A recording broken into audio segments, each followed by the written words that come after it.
So it's using the data that you've got to tell good stories about the benefits. We have a huge urban population. 3/4 of Britain's population lives within a kilometre of a waterway. How has it got development value? What is the ecological value? What's the recreational value? What's the future value? Not just how we're using it now, but how could this patch of water or this waterway be used in the future? That's Nicki S. Harvey, and this is the Cost of Everything podcast. Today's episode is all about the value of inland waterways, a topic which is a central part of my day-to-day work. My guest today is Nicki S. Harvey. Nicki is a senior lecturer at Birmingham City University and a member of the BCU Water, Environment and Communities Research Group. She's also a trustee of the Inland Waterways Association. We talked about some of the values of inland waterways, and particularly how social and environmental values of waterways can be measured and brought into policy. Well, thank you for joining me. Really appreciate you coming on to talk about social value, talk about policy making, and talk about environmental value as well. So I thought we'd get started by talking a bit about your background. So how did you get into environmental social value? I was involved in environmental impact assessment when I worked in consultancy. We were looking at it, it's meant to be a fairly scientific process, but I'm going to tell you a story about one night that I was doing some newt surveys, of all things, down a canal in Burton-on-Trent. I was managing an environmental impact assessment. One of those things we had to do, along with noise or heritage assessment, was a ecological assessment. So I was walking down a canal with our ecologist. I was there as a health and safety person because it was 10:30 at night. And as she was walking down, she was sniffing something and going, oh, I think there's a fox here, or she was looking at a particular plant and noticing that. Whereas my background is very much in industrial heritage, in tourism management, and I've got a long-standing interest in the waterways. And I was looking at this canal, and I was looking at old wharves, I was looking at potential transport infrastructure. And it was that moment that I realised that we all have totally different values, and we were walking down the same pathway, but we were in totally different worlds. And that changed the direction of where I went. So ultimately, a couple of years later, I left and started a PhD looking at changing values of water, changing values of river and inland waterways, and particularly urban waterways. And I'm a trustee of the Inland Waterways Association, which is an organisation that evolved in the 1940s to fight for the preservation and use of the inland waterways. The inland waterways, this was another area of an asset that has changed use. So my area was about changing uses. It has changed from being a transport asset to being neglected, and there were people who did not want that closed down because there are other uses. There are tourism and leisure uses. There are other values to society and to towns and cities of having those waterways within them. So the inland waterways has had a role within the waterways environment of fighting for waterways to have a place. They're different from Canal and River Trust. Canal and River Trust own and manage a lot of the waterways within England, Wales.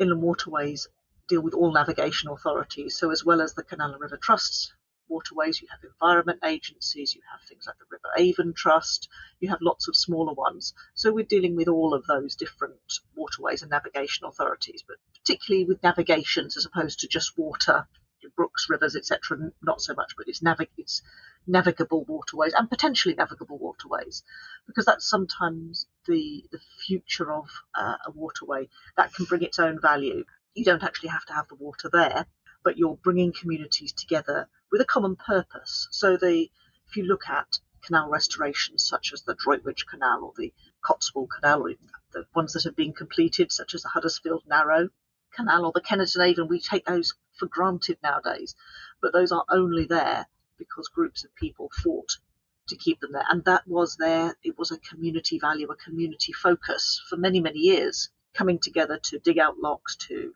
put together funding bids, to try and get people interested, to lobby politicians.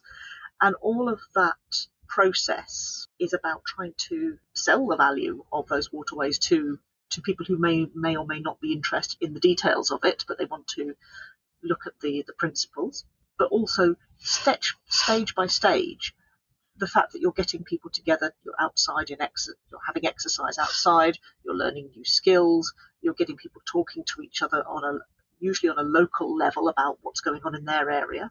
A lot of these restoration works have brought back some of the heritage skills. And so all of these things they have their own values. They're very, very difficult to measure. We measure them by things like volunteer hours. It's a very imperfect metric. It's how much time are people putting in. You can value things by the surveys on perceptions of how much people would pay to go to a certain area of waterway. Again, it can only be a comparison, but it's you can't put money on it. I think one of the interesting things about what you've been talking about there is almost this evolution in this where you sit in terms of repurposing of these structures. And obviously 200 odd years ago they wouldn't have been heritage because they were built for a purpose, and then like you said, when they fell into disrepair, and it was only through local communities banding together, hobbyists, boaters, people who had an affinity for their local area, and through their hard work and the way that they valued it, to restore these structures. And even now, considering not just the heritage value, which is significant, but the ecological value. And now as we're in this lockdown, and a lot of people have discovered the waterways as places where they're of serenity, really, of taking into consideration health and well-being. These are all different values. That was a question that I was going to ask you, but you mentioned it in a little comment right at the end there, which is you might not be able to monetize these values. So how do you encourage decision making at a policy level, with governments to promote those aspects? It's difficult to monetize the value of you or me walking down a towpath and enjoying the ambiance, or getting out of our flat onto an urban towpath. There's a lot of work being done on taking the wider perspective on value. If you look at the lockdown at the moment, it's almost a gift to the argument that Canal and River Trust and the Inland Waterways Association have been making about the value of waterways, because people are discovering them as leisure resources. There's work being done on green space, on the value of green spaces at parks, on things like that, trying to link that towards health benefits. Because if you think about the cost of mental health to the NHS, if you think about the cost of diabetes, obesity, heart problems to the NHS, if people are getting X amount of exercise, walking in green space, there is some link to reduced physical and mental health. And if you take that one step further, if you're going to increase people's physical and mental health by a certain measurable amount, then you will also reduce the NHS cost of treating that by a certain amount. So they're very tenuous links, but they're starting to be made, which I think is very, very interesting. I think it's a really strong argument. What Canal and River Trust have done with the movement counters, etc., that the economics team have done, is trying to measure how many people are working, and then you can start making those links. So it is very, very complex. Now, when you look at a lot of urban areas around the world, water is one of those fundamental things for life. You either have to have a water supply, that's where you grow your oasis and your town grows, or you have a town that grows as a fortification on the bend of a river. So you've got defence. You might have a deep water port, such as in London, where there was a reason for developing an urban area there. So food, water, defence, and increasingly transport of goods were the reasons for having urban areas and valuing water. So urban areas were facing their water. You had to go down to fetch your water from the river. It also meant that you value your water, because if you have to drink from it, you don't pollute it, and you can see the connection. With the increase, especially in the UK, of public health and piped water, the idea about public health and having water supplies to homes and to local areas weirdly turned people away from their water. Water had been used as a drinking water supply. It had been used for industry, for powering factories.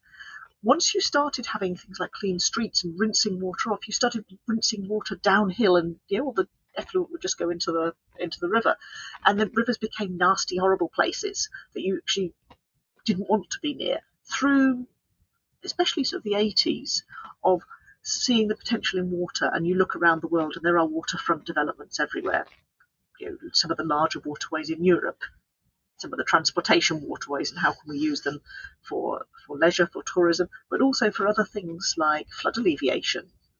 If you look at some of the projects in Glasgow, some of the canals there, not that well used for tourism, very well used for urban development, so people are looking over the waterway. It's an aesthetic asset, but they're also used as a flood storage. So when there are floods, the canal can take that overflow. So there are lots of added values of those, having those patches of water within cities, and those have slowly come to the fore. We started thinking of leisure and tourism, but it's increasingly become this idea about well-being within the cities. We have a huge urban population.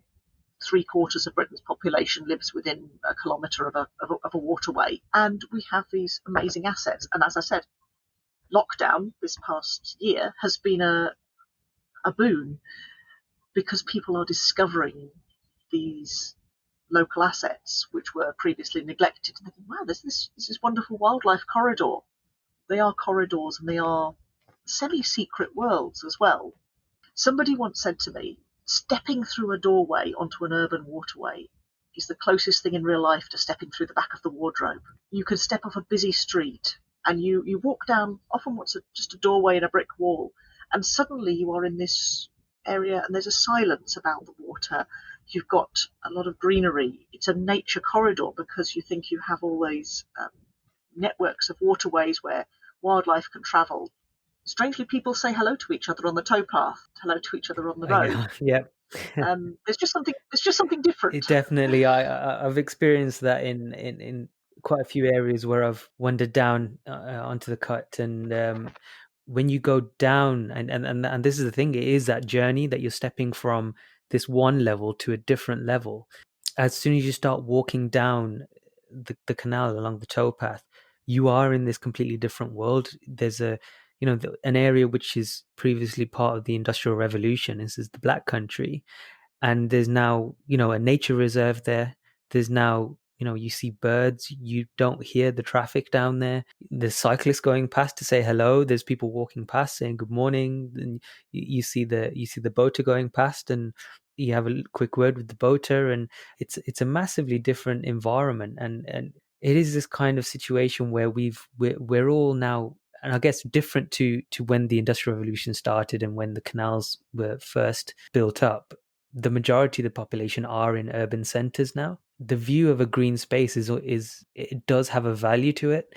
How can we be more systematic in how we assess these values in order to expand the resource or to protect the natural environment that's built around it and promote that natural environment? So obviously not just traditionally from the structures and make sure the structures are okay, but there's a lot of lots of ecology, and so how do you take all those various values and then systematically approach how government or how policymakers should view these values? We talk about evidence-based policy, and we talk about the systematic analysis of evidence in order to create policy. But in reality, policy is made based on people's feelings and opinions and their own personal values, and so the evidence will only support or refute those rather than change minds. Having those financial values about health, I think, is incredibly useful, because you're tying it to something that is funded by government, and what the waterways need is funding by government. They are what's known as a public good, which means everybody can access, but the people who use that are not paying the cost. So a towpath user doesn't actually pay. So it does require centralised funding for the common good. In order to persuade policymakers that that common good is worthwhile, you have the evidence. But what you really need, I'd say before the evidence, is actually the storytelling. So it's using the data that you've got to tell good stories about the benefits. So it's using narrative, using storytelling it's the hearts and minds of policymakers, because it's finding the right people with the right influence who can make stuff happen, as opposed to creating lots and lots of evidence and hoping somebody will notice.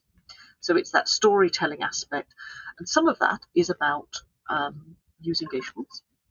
I know that there's discussions about new research to try and get people's perceptions on whether they want green waterfronts or built-up waterfronts, or surfaced towpaths or non-surfaced towpaths.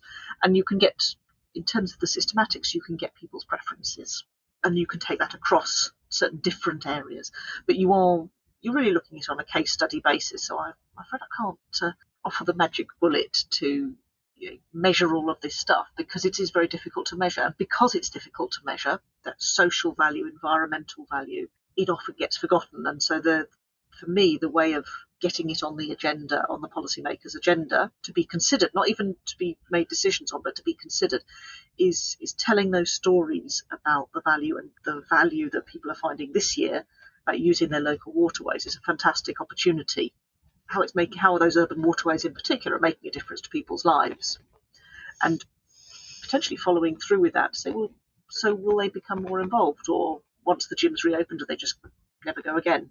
I suspect that people will still come. Like you say, the numbers, even if you have the numbers, they only tell part of the story, and you need that supporting story to be able to inform people who are making decisions on this, because it's invariably, it doesn't matter what project you do, it has a quantitative impact that you can measure, but it also has that qualitative impact that isn't measurable. So it was a really important point, really. At the moment, we are going through what's called, the new normal. We're starting to develop this idea of what the new normal might be. There's buzzwords out there like build back better. There's the green agenda. There's health and well-being. There's complete uprooting of what we traditionally consider as what is normal. Where do you think waterways or inland waterways, the built environment, where does that fit in to that new normal, and what do you think will be happening in these urban heartlands? Urban waterways are effectively a local park, a local nature reserve. They provide a leisure asset that's really close to home for millions and millions of people across the country.